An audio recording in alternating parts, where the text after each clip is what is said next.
بسم اللہ الرحمن الرحیم۔ السلام علیکم۔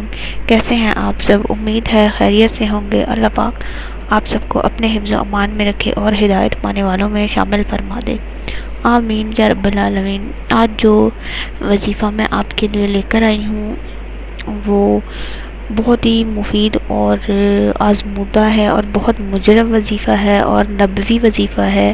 آپ اپنے روزمرہ کی زندگی میں اس وظیفے کو شامل کر لیجئے، انشاءاللہ تعالی اتنی مال و دولت ہوگا کہ اتنا رزق ہوگا کہ آپ سے سنبھالنے سے نہیں سنبھلے گا۔ وظیفہ بتانے سے پہلے ایک چھوٹی سی درخواست، ہمارے چینل کو سبسکرائب کریں، ویڈیو کو لائک اور شیئر ضرور کریں۔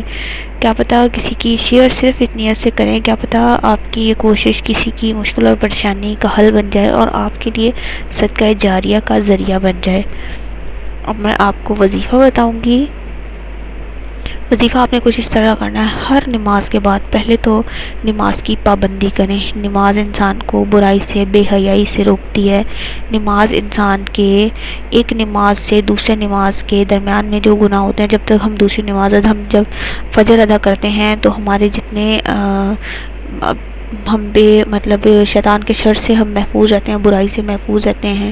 جب فجر سے ظہر کے درمیان کا جو وقفہ ہوتا ہے اس کے دوران جتنے ہم سے گناہ ہوتے ہیں، جب ہم ظہر کی نماز ادا کر لیتے ہیں تو وہ سارے گناہ جو ہوتے ہیں وہ معاف ہو جاتے ہیں۔ اسی طرح ظہر سے عصر کے درمیان، عصر سے مغرب کے درمیان، مغرب سے عشاء کے درمیان اور عشاء سے فجر جو ہے وہ نماز شکرانہ ہوتی ہے۔ اللہ تعالی ہمیں نیند سے بیدار کرتا ہے اور ہمیں ہمارے اتنے گناہوں کے باوجود رزق عطا کرتا ہے، صحت اور تندرستی کی زندگی عطا کی ہوئی ہے۔